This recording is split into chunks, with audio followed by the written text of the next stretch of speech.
வாங்க இன்றைக்கி ஹெல்த்தியான பீட்ரூட் அல்வா எப்படி பண்ணலான்னு பார்க்கலாம் வாங்க. நான் உங்கள் குக் வித் பாப்ஸ்.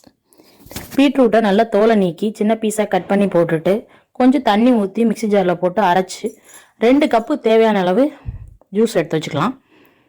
இப்போ அடுப்பை ஆன் பண்ணி பேனில் ஒரு 3 டீஸ்பூன் நெய் விட்டுட்டு நல்லா முந்திரி பருப்பை வறுத்து எடுத்து வச்சுக்கலாம். நெக்ஸ்ட் அதே பேனில் நம்ம ஏற்கனவே எடுத்து வச்சுருக்க பீட்ரூட் ஜூஸ் ஆட் பண்ணிக்கலாம். 1 கப் கார்ன்ஃப்ளவர் மாவு எடுத்து நல்ல கெட்டி இல்லாமல் நல்லா கரைச்சி விட்டு எடுத்துக்கணும். நெக்ஸ்ட் 1.5 கப் அளவு சுகர் ஆட் பண்ணிக்கலாம். நல்லா மிக்ஸ் பண்ணிவிட்டு நம்ம ஏற்கனவே வறுத்து வச்சுருக்கிற முந்திரி பருப்பு எடுத்து அதோட ஆட் பண்ணிக்கலாம்.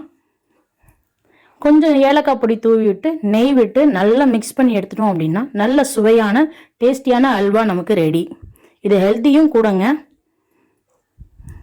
வீட்டில் எல்லாரும் விரும்பி சாப்பிட்டு பாருங்கள். எல்லாருக்குமே ரொம்ப பிடிக்கும். லைக் பண்ணுங்கள், ஷேர் பண்ணுங்கள், சப்ஸ்கிரைப் பண்ணுங்கள்.